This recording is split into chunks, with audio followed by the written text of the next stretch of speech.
tal? ¿Cómo están? Muy buenas noches. Bienvenidos a una edición más del Open Mic de WeTweet Energy. El día de hoy tenemos un par de invitados especiales a los que agradezco muchísimo su participación.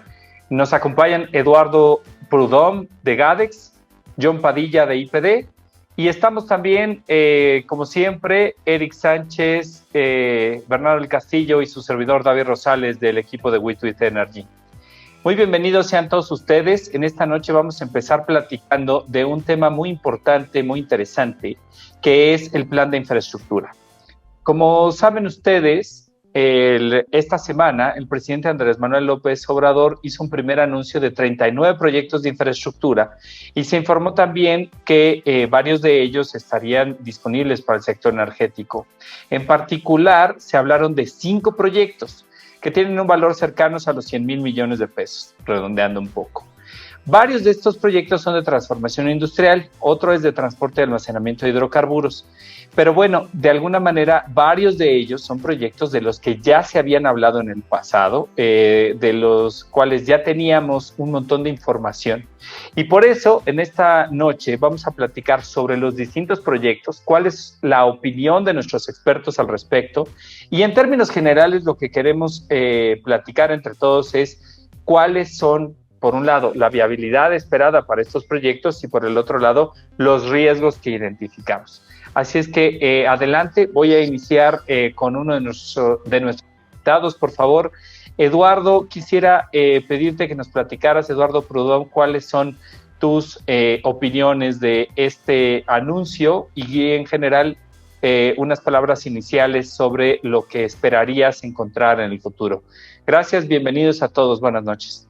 Gracias, David. Pues gracias por la invitación. Al grano, sobre el plan, pues la verdad es que creo que hay dos vertientes, ¿no? Yo creo que es muy típico de esta administración, ¿no? Hay un discurso político, hay una función objetivo política y hay una función objetivo económica, ¿no? Entonces creo que me parece que el evento no lo podemos, a mi juicio, no lo podemos tomar con demasiada seriedad como un proyecto de infraestructura, porque pues para mí es un emblema de lo descoordinado que es la planeación energética en esta administración. Se da un listado de proyectos sin articulación alguna, sin explicación alguna sobre de dónde cómo van a ser fondeados. Aunque estuviera ahí gente de Hacienda, la verdad es que no explicó si esto va a venir del presupuesto, algunos de estos proyectos, si el sector privado participa como contratista, como inversionista, como off-taker, cómo funciona este proyecto. En contraste con otros planes de infraestructura en el pasado, y yo sé que al gobierno actual le gusta mucho contrastarse por el pasado porque parece que lo único que lo explica es el pasado. En el pasado había ciertas intenciones, siempre se buscaba como una estrategia, se decía la lógica, el hilo conductor de los planes en el pasado. Por ejemplo, los planes de infraestructura gasista, pues básicamente había un reconocimiento explícito, incluso en la exposición de motivos, de un crecimiento de la demanda y un decaimiento en la producción, y entonces se iba a buscar compensar el desbalance con una mayor capacidad de importación.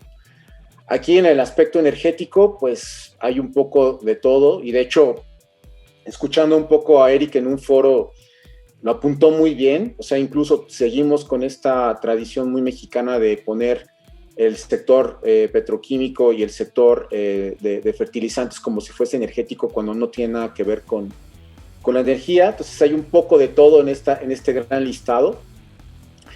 Y repito, no se dice cuál es la motivación, cómo se va a ejecutar, quién va a tomar los riesgos.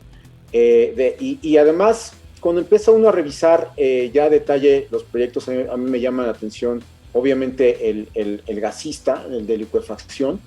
Y me llama la atención porque en la lista no aparecen otros proyectos que, de hecho, pues todos sabemos que ya están desarrollándose, o al menos se están tomando pasos para lograr un desarrollo efectivo y de operación. En el sentido de licuefacción, pues en el norte está muy al extremo está el proyecto de ECA de la reconversión de la terminal de licuefacción de recepción y regasificación, ahora convertirla a licuefacción. Y por otro lado está el proyecto también en Puerto Libertad, el de Mexico Pacific Limited, que también pues, es un proyecto bastante avanzado, al menos en los permisos, y lleva pues mucho camino andado al menos en tratar de estructurarlo bien. Y de la nada sale un proyecto similar, además en un lugar donde pues, sinceramente no sé cómo va a llegar el gas, a menos de que tenga un brinco cuántico desde el ducto marino a Salina Cruz. Digamos que hacen mucho ruido, a mí me hacen mucho ruido particular también las cifras de inversión, o sea, ese monto de inversión que me parece que eran, aquí lo tenía, la verdad es que luego la memoria me falla respecto a la inversión que se cita, pero me parece muy, muy menor de lo que representa un proyecto de licuefacción, o al menos deberían explicarlo más si es para cabotajes. Por ahí vi un mensaje que decía que era para cabotajes para atender a la zona de la costa sur del Pacífico, en Chiapas y en Guerrero. La verdad es que tampoco lo explican, en todo caso tendría que ser un proyecto integral, y si es un proyecto para exportación a Asia, pues tendrían que darnos economics, y obviamente habrá espacio para que un gas licuado, una molécula que se licúa después de un largo trayecto en el cual va a ir gas desde Oaxaca hasta después a moverse hacia Valley Crossing, pasando por el Marino y luego entrando al Cistrangás y luego en un nuevo ramal que seguro tendrá una tarifa incremental, pues no veo cómo van a tener un economic para poder ser competitivo en Asia, ¿no? Entonces, es el que más me llama la atención. Y para mí es como un botón de muestra de que, pues, más allá de un listado de buenas intenciones, pues no logramos encontrar la lógica, o en todo caso tendrían que abundar en la explicación, ¿no? De acuerdo, Eduardo, pues muchísimas gracias. Creo que es sin duda una estupenda forma de darle entrada al tema. Permítanme darle la voz ahora a mi colega John Padilla de IPD. John, si gustas también prender tu video, adelante, ya tienes los micrófonos abiertos. Definitivamente he revisado los proyectos que están incluidos. Yo creo que hay unos buenos pasos que está pasando, simplemente con Cuxal, etc. Pero en términos del plan de infraestructura, la verdad es que pues falta mucho en términos de la perspectiva después de un año, ¿no? Entonces, la esperanza estaba mucho más grande y yo creo que la preocupación más que todo es con el financiamiento de esos proyectos. Entonces, hay pocos proyectos en términos de hidrocarburos. La mayor parte de esos proyectos están en refinación y, bueno, van a demorar bastante, simplemente con la experiencia que México ha tenido de rehabilitación de ese tipo de proyectos. Y, bueno, ya la experiencia de Dos Bocas, definitivamente. De acuerdo, pues paso entonces de esta reflexión y la de Eduardo hacia platicar con mis colegas de WeTweet Energy, pero yo creo que tanto John como Eduardo siguen con una línea principal, que es que esto se ve corto, por decirlo menos. No sé, Eric, Bernardo, adelante, los escucho. Hola, tomo la palabra para empezar. Me gustaría retomar un poquito de lo que ya mencionaba Eduardo y como ir al grano, ¿no? O sea, y mezclar un poquito con lo que ya decía John, después de casi 2 años, o por lo menos 1 año de estar pateando el balón en el que se decía, se iba a presentar este gran proyecto, gran plan de proyectos de inversión, se presentan 5 proyectos que en realidad, ya coincidía con Eduardo, son 4 en realidad. Lo agroindustrial no es energético, y por otro lado, no dejaría de señalar el hecho de que se presentan proyectos que ya se habían presentado, ya se habían inaugurado, se habían anunciado y ya saben todo lo que finalmente la pompa y circunstancia exige. El problema, o a donde a mí me gustaría un poquito llevar la conversación, es no solamente existen ya los retos de infraestructura que ya menciona a Eduardo, sino además hay otros que están totalmente fuera de tiempo, ¿no? Hablaría estrictamente del tema de los de refinación, cuando justamente estamos en 2020 viviendo lo que algunos analistas han nombrado, y digo de diversas firmas y latitudes, como el peor año que ha existido en la historia de la refinación mundial, ¿no? Apenas la EIA ponía sus datos, eso hace 1 o 2 semanas, y mencionaban que el margen de refinación promedio mundial, y esto por supuesto hay que considerar que nos empuja un poquito el límite superior o el número más bajo por las refinerías más eficientes del planeta, seguramente entre Japón y la costa del Golfo de Estados Unidos, pero era de $1.5, y esto, he insistido un poquito en el punto, estos $1.5 de margen son hasta antes de que el producto salga de la refinería, de la planta, y con $1.5 seguramente John y Eduardo podrán platicarnos más, los números no te dan, o sea, es un margen virtualmente inexistente. Solamente con que lo montes en un ducto se te esfumó el margen, ¿no? Entonces, y lo que antes de pasar la bola de regreso me gustaría decir es que el problema no solamente eran las grandes expectativas, es que había posibilidad de hacer más. Hasta el día de hoy, en que no ha habido alguna contrarreforma, el marco jurídico existente te permitía explotar renovables, te permitía explotar rondas o cualquier cosa más, porque es legal y permitido. Y bajo el argumento de que estos procesos se detuvieron porque los de antes los hacían con corrupción o algunas triquiñuelas de por medio, podías hacerlo tú, que estás hoy a cargo, sin permitir todo esto, ¿no? Bueno, yo concuerdo con Eric, sobre todo en el último párrafo, ¿no? Pero hay que tener claro que un plan de inversión energética tiene que tener plan, tiene que tener inversión y tiene que tener energía. Y en el momento actual, pues así como que eso se ve nublado, ¿no? En el sentido de pensemos, por ejemplo, en números. Es que hay 100,000 millones de pesos para un proyecto, para proyectos, perdón, de infraestructura. Esos son menos de 5,000 millones de dólares, más o menos, o estoy haciendo los números perfectamente mal. 4,000. 4,000 millones de dólares son 2 ciclos combinados. Ya está. Y 2 ciclos combinados, pues, están muy bien. A ver, 4,000 millones de dólares son 2 ciclos combinados de 2,000 megawatts cada uno. Pero 4,000 megawatts en el momento actual y para la demanda energética y la necesidad real de energía en México, 4,000 megawatts pues sirven para lo mismo que un gansito en una embolia, ¿no? Entonces, el rollo es que los planes, no me entiendan mal, CFE hacía unos planes bien chidos, pero los hacía a 15 y 17 años. Entonces iban trabajando en prospección, iban trabajando en exploración, iban trabajando en proyección de demanda, etcétera, etcétera, y decían, perfecto, en 3 años quiero una planta ahí y otra ahí, y una línea para juntarlas a las dos, y otra allá, y una subestación y tal. Y entonces sacaban los proyectos para hacer eso, ¿no? Y entonces se definían, normalmente eran proyectos a inversión financiada, etcétera, etcétera, figuras contractuales varias, pero el punto es que se hacía buena planeación.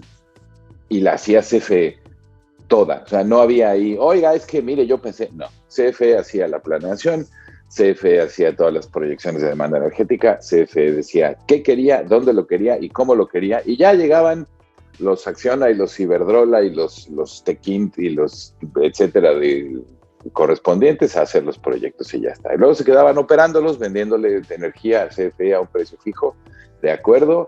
Nadie va a decir que no, seguramente había corrupción ahí, o no, de momento no tenemos forma de saberlo, aunque seguramente es comprobable si eso no es cierto, eso yo creo que tampoco está sometido a discusión, pero se hacía planeación, se presupuestaba de manera inteligente, se pensaba en infraestructura como un todo, porque a ver, hablemos de infraestructura, pues vamos a poner un ciclo combinado en medio del desierto de Sonora. Pues muy bien, va a servir otra vez para lo mismo que un gansito en una embolia, ¿no?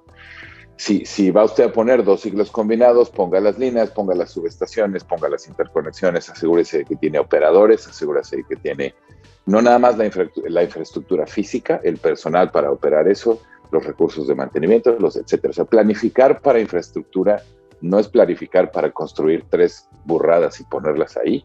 La infraestructura hay que operarla, hay que mantenerla y hay que tenerla ahí para que aguante y para que sirva años. Si no, no es infraestructura, se transforma en, mejor no digo en qué, ¿no? Entonces, al final, hablar de un plan de infraestructura en el que se están invirtiendo $4,000 millones o 4,000 algo cientos, pues es un poco burlarse de la gente. Y lo digo con todas sus letras aquí y frente a la Virgen de Guadalupe, si hace falta. Es una burla, ya está. Aquí en donde vivo yo le están metiendo, no te sé, cerca de $7,000 millones a un proyecto solar, uno. Entonces, pues con todo el respeto que me merece la gente que planifica la infraestructura en el país, en esta administración, están perdidos en el espacio. Y es muy grave, o sea, al final es muy grave porque no se pueda hacer la infraestructura. A mí, que tampoco se me entienda mal, yo no estoy en contra de los proyectos, todo lo contrario, me gustan, los hago y a eso me dedico. El problema está en pensar que planificar infraestructura es hacer 4 proyectos y luego ver qué hacemos con ellos. Pues no, mister, la infraestructura se planifica para que el país tenga el futuro amarrado. Si usted piensa en infraestructura y no piensa en futuro, usted no está pensando. Ya nomás, eso, ya está bien. Quisiera, retomar algunos apuntes de lo que se ha dicho hasta este momento, ¿no? Creo que estoy de acuerdo en que hay varios elementos en la planeación que no están y que tal vez quisiéramos ver, pero también es un mundo muy curioso, o sea, realmente el que estamos viviendo, donde hay un marco legal que no se respeta.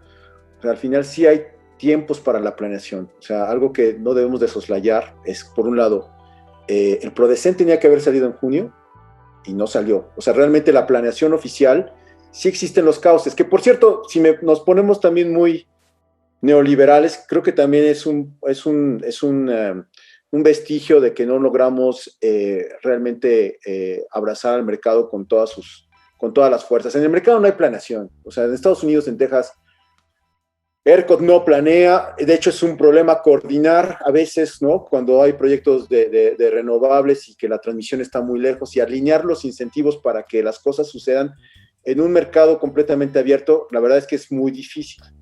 Este tema de la planeación en México, pues sí, es muy bolchevique del Tata Cárdenas que heredamos hace 80 años y todavía lo traemos en el chip porque nos los han enseñado los mexicanos, pero realmente la planeación en un mercado, básicamente se irían alineando los incentivos. En Oaxaca no hay planeación, no hubo planeación de cuántos pozos, no hay planeación de cuántos ductos, no hay planeación de cuántos centros procesadores se tienen que hacer. Sencillamente el mercado manda la señal económica y las cosas suceden, ¿sí? Y fluye el capital cuando hay reglas que se respetan. Eso creo que es un punto que hay que decir. Ahora, en un mundo mexicano donde todavía tenemos este apego al mundo bolchevique de los 30 y nos gusta planear, y hasta más muy bolchevique, plan quinquenal, ¿no? Pues sí, ok, en ese cauce legal que todavía persiste, hay 2 planes que no existen todavía hoy y que de acuerdo a la ley ya tendrían que estar existiendo. Uno de ellos es el Prodecen en junio, y el otro, por ejemplo, en el caso gasista, es el plan quinquenal de expansión de la red gasista. No existen, no están puestos, ¿no? Entonces, realmente, nuevamente, el cauce legal, donde básicamente sí hay algunos lineamientos de cómo tiene que ser esa planeación, donde se dice que tiene que haber evaluaciones económicas, que te tendría que ver los beneficios sistémicos, donde se ve que hay una mejora en la confiabilidad, que hay una mejora en la continuidad, que hay una mejora en la eficiencia, que se ve de alguna manera el beneficio para los usuarios. O sea, tendría que haber este ejercicio un poco teórico, un poco de discusión filosófica. Esa discusión de planeación que tendría que haberla orquestado la Secretaría de Energía y donde tendrían que haberse tomado del brazo, de los brazos operativos que son SENACE, SENAGAS, y de alguna manera con un cierto contrapeso de todos estos objetivos de eficiencia, sustentabilidad y confiabilidad que tendría que haber sido la CRE, sencillamente ese andamiaje, ¿no?, donde tendría que haber ocurrido la planeación, hoy no existe. Hoy la planeación sencillamente vemos, y un poquito de lo que alcanzamos a ver desde afuera y de un poquito lo que de repente nos revelan desde adentro, es un río revuelto donde hay muchísima gente con una lista de proyectos, donde la mayor parte de esos promotores de proyectos están esperando que el gobierno les dé contratos, y en este gran listado habrá alguien que le hace eco un proyecto en particular, y ese proyecto lo mete en una lista. Qué bien, suena muy bien, suena como algo que puede hacer sentido, pero no se arrastra el lápiz en cuanto a las consecuencias ni financieras, ni todo lo que acabo de decir para el usuario, quién va a ganar, qué rentabilidad va a tener, si es un proyecto social, qué rentabilidad social va a haber. Nada de eso se discute, nada de eso conocemos. Una reflexión, por ejemplo, sobre la coquizadora, ¿no? Es un tema de plan público-privado. A ver, la coquizadora, vamos a pensar la coquizadora, puesta en 2 refinerías. ¿Y qué? ¿Va a ser un dueño privado, el dueño de la planta en una refinería pública de Pemex? Hace un poco como lo que pasa en Deer Park, que hubo una inversión dedicada de Pemex para hacer 2 coquizadoras, ¿no? Donde de alguna manera se establece que lo que salga, las corrientes que pasen que salgan de esa coquizadora, hay un acuerdo donde el privado se va a quedar, digamos, de los fondos de barril, se va a quedar con los gasóleos y se va a quedar con las naftas que salgan de la coquizadora. No, básicamente es una coquizadora que se va a plantar en una planta de Pemex. Entonces, básicamente esa participación privada es que, claro, el tecnólogo va a ser privado, el constructor va a ser privado, el que vaya a hacer las ingenierías es privado. ¿Y qué hay de nuevo en todo eso? O sea, al final Pemex nunca ha hecho nada de eso, ni el Instituto Mexicano del Petróleo, ¿no? Entonces no hay nada nuevo ahí, y tampoco hay claridad. Básicamente pues sí, se pondrá en el presupuesto y habrá un contrato para privados, ¿no? Y si revisamos cada uno de los proyectos y lo empezamos a diseccionar y sus consecuencias, nos vamos a dar cuenta que en realidad todo va a terminar esperándose que venga del erario. Y el erario es un erario muy flaco. Y entonces, básicamente, cuando empiecen a pasar ya por la revisión presupuestaria, y de hecho ahí apareció, me llamó mucho la atención, que apareció un funcionario muy, muy estimado, que es Jorge Nuño, una persona muy seria. Cuando llega a su escritorio, obviamente, digo, la verdad es que estoy hablando desde el desconocimiento, pero pues obviamente lo ponen ahí a hablar, y obviamente él es muy respetuoso y institucional y va a hablar. Pero en cuanto empiecen a ver y palomear y empiecen todos los análisis costo-beneficio que normalmente se hacían en Hacienda para ver si le van a dedicar un peso a un hospital o un peso dedicado a infraestructura, sobre todo hoy que estamos en emergencia médica, o dedicárselo a una coquizadora, pues ahí es donde vamos a ver si efectivamente se va a concretar. Ahora, nuevamente, en el tema de los tiempos, una planta de licuefacción, desde que se concibe hasta que empieza a licuar el primer gigajul, pasan aproximadamente entre 8 y 10 años. Entonces, es un proyecto que hoy, el más conspicuo para mí es el de la licuefacción de Salina Cruz. O sea, ya hicieron todo ese análisis, ya fueron a China y ya tienen los contratos, porque supuestamente es Asia, entonces estoy pensando que es China o la India, los que son los grandes devoradores hoy de GNL. Ya tienen un off-taker, ya tienen al menos, algo vinculante donde le diga, sí, efectivamente, dentro de 10 años o dentro de 8 años, el gigajul que vas a traer, te lo voy a comprar. O si estamos pensando en el volumen de Guerrero y de Chiapas, que también es una de las ideas que por ahí andan rodando, por Dios, veamos los números de consumo energético de Chiapas y Guerrero. Una vez hicimos un estudio del consumo industrial en Guerrero, y en Guerrero el consumo industrial es básicamente un tanque de gas LP al día que se usa para hacer totopos en este parque industrial que está en una meseta un poquito antes de llegar a Acapulco, en la carretera que va de Tierra Colorada a Acapulco. Ese es el consumo industrial, ¿sí? Entonces, ¿realmente existe la escala de la demanda para hacer una planta de licuefacción para llevar gas a Chiapas, a Oaxaca y a Guerrero?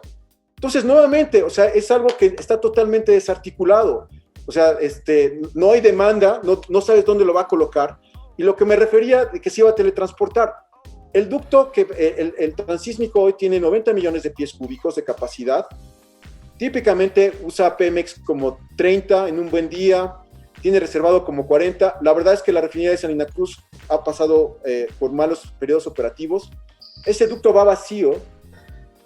Para hacer una planta de licuefacción, estaría pensando que tendrían que al menos duplicar la capacidad para que haya un buen ritmo de licuefacción y la escala tenga mérito. Pues digo, yo no creo que, a menos que suceda algo extraordinario en ejecución y sobre todo en diálogo con las distintas comunidades en todo el istmo, para que podamos tener pues un ducto que haga viable eso, o probablemente el ducto tendría que estar dentro de 10 años.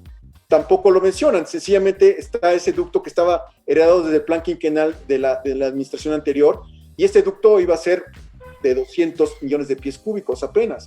Entonces, repito, creo que cuando se empieza ya a revisar, analizar segmento por segmento de cada uno de estos proyectos, te das cuenta que no hay ninguna racionalidad económica. Y eso me lleva a mi primera reflexión cuando inicié. ¿Cuál es la racionalidad de esta lista? Pues básicamente era una tregua con el sector privado, donde decir, pues miren, traigo aquí al sector privado, y el sector privado en una época en la cual ha estado muy tensas las cosas con la inversión, de alguna manera hay que mandar un mensaje de que va a haber crecimiento económico, y era básicamente es simbólico, es decir, pues hice una tregua, soy capaz, tengo el poder de convocatoria de traer a grandes figuras del sector privado, y me van a acompañar, y si me dicen que van a invertir, pues claro que lo van a decir delante de un micrófono, ¿no? Entonces, creo que en esencia lo que estás es ganando tiempo de aquí a la próxima elección, está de alguna manera ganando un músculo para esa posible contrarreforma y de alguna manera decir que no hay una oposición en el sector privado sobre una posible contrarreforma. Básicamente ganó tiempo de aquí a la próxima elección, y además sabemos que una vez que ocurra la siguiente elección, todos los proyectos en la segunda mitad del sexenio ya no ocurren si no tuvieron la autorización al inicio del sexenio. Eso lo podemos ver de manera recurrente en cualquier gobierno. Entonces, pues se va a quedar nuevamente en una lista. Si no se logra ejecutar o al menos poner una asignación de algún contrato en serio de aquí a agosto del 2021, sencillamente, pues es una buena anécdota. No te pierdas el resto de nuestro programa. Síguenos en @WeTweetEnergyMX para más información. También puedes escuchar este podcast en formato de audio en Spotify y Anchor. Links en la descripción. Si te perdiste el último de nuestros programas, dale click al video en pantalla. Gracias y hasta la próxima. WeTweetEnergyMX.